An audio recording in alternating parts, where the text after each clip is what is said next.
Menghadapi raksasa sakit hati, yang saya beri judul Akar Pahit.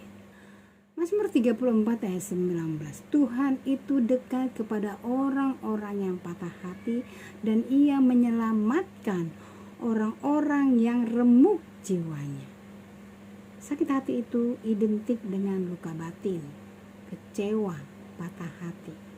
Dan inilah yang akan menjadi cikal bakal akar pahit di dalam hidup kita.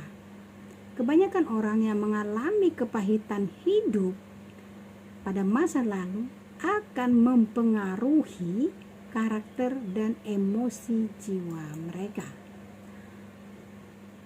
Mari kita kenali ciri-ciri orang yang mengalami sakit hati secara fisik.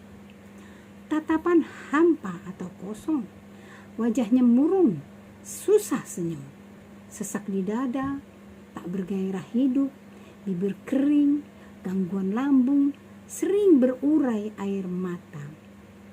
Lalu secara psikis, mudah tersinggung dan marah-marah, rendah diri tapi perkataannya tajam, suka bersungut-sungut tapi suka menangis, gampang menangis. Lalu keyakinannya tidak peka atau kehilangan kepekaan, tidak percaya diri dan suka depresi, tidak peduli pada dirinya apalagi kepada orang lain, karakternya takut. Apa sih yang menjadi penyebab dari timbulnya rasa sakit hati?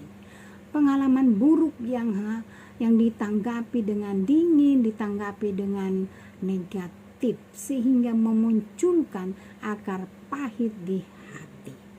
Bila hal ini terjadi terus-menerus, bisa berakibat fatal, bahkan bunuh diri.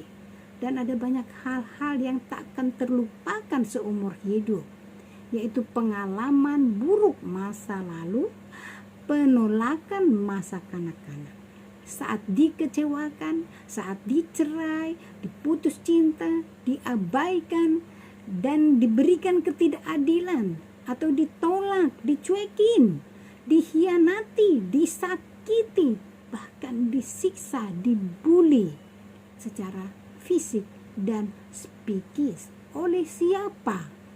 Bisa jadi orang tua atau anggota keluarga, adik, kakak, abang, nenek, saudara yang lainnya, atau dilakukan oleh kerabat atau tetangga ataupun lingkungan kita. Bisa jadi juga oleh sahabat karib, pimpinan ataupun atasan kita, dan oleh masyarakat, lingkungan sekolah, guru-guru ataupun anak-anak sekolah.